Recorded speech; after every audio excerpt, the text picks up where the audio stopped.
રાજકોટમાં સામાજિક તત્વો વિરુદ્ધ પોલીસનું મેગા ડિમોલિશન. આરોપીઓના ગેરકાયદે બાંધકામ ઉપર દાદાનું બુલડોઝર ફર્યું. 38 આરોપીના ગેરકાયદે બાંધકામ તોડી પાડવામાં આવ્યા. આરોપીઓ મર્ડર, ચોરી, લૂંટ, ચીડ ઝડપ સહિતના ગુનાઓમાં સામેલ હતા.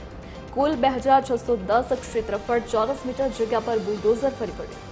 6.52 કરોડથી વધુ કિંમતની જગ્યા પર દાદાનું બુલડોઝર ફર્યું. ડિમોલેશન મુદ્દે ગૃહ રાજ્યમંત્રી હર્ષ સંઘવીએ લુખ્ખા તત્વોને ચેતવણી આપી છે. ગુનાખોરી કરીને સામાન્ય લોકોને ધમકાવનારની ખેર નથી, હર્ષ સંઘવીનું કહેવું છે. વધુમાં તેમણે કહ્યું છે કે 3 મહિનામાં અનેક ગુનેગારોની શાન ઠેકાણે આવી ગઈ છે.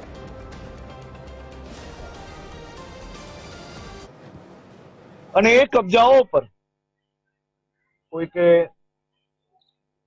વેપાર અર્થે દુકાનો બનાવી હોય, કોઈએ ગુનાઓથી મળેલી રકમના માધ્યમથી પાક્કા મોટા મકાનો બનાવ્યા હોય, આવા ગુનેગારોને શોધીને સરકારી જગ્યાઓ પર બનાવેલા મકાનોને ધ્વસ્ત કરવાની કામગીરી ગુજરાત પોલીસ દ્વારા ચાલી રહી છે.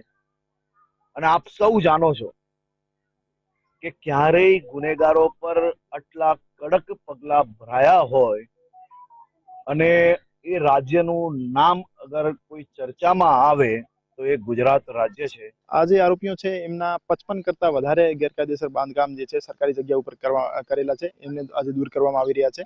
અને આ આરોપીઓ વિરુદ્ધ હત્યાનો પ્રયાસ, લૂંટ, ધાડ, મારામારી અને પ્રોહિબિશનના મલ્ટિપલ ઓફેન્સીસ રજિસ્ટર્ડ છે. અમુક આરોપીઓ વિરુદ્ધ 10 કરતા વધારે ગુના પણ દાખલ થયેલા છે અને પાસાની કાર્યવાહી પણ એમના વિરુદ્ધ થયેલી છે. ભવિષ્યમાં પણ જે વારંવાર ગુના કરવાની ટેવવાળા આરોપીઓ છે જેમના વિરુદ્ધ મલ્ટિપલ ઓફેન્સીસ રજિસ્ટર થશે, એમના વિરુદ્ધ પણ આ જ રીતે કાર્યવાહી કરવામાં આવશે.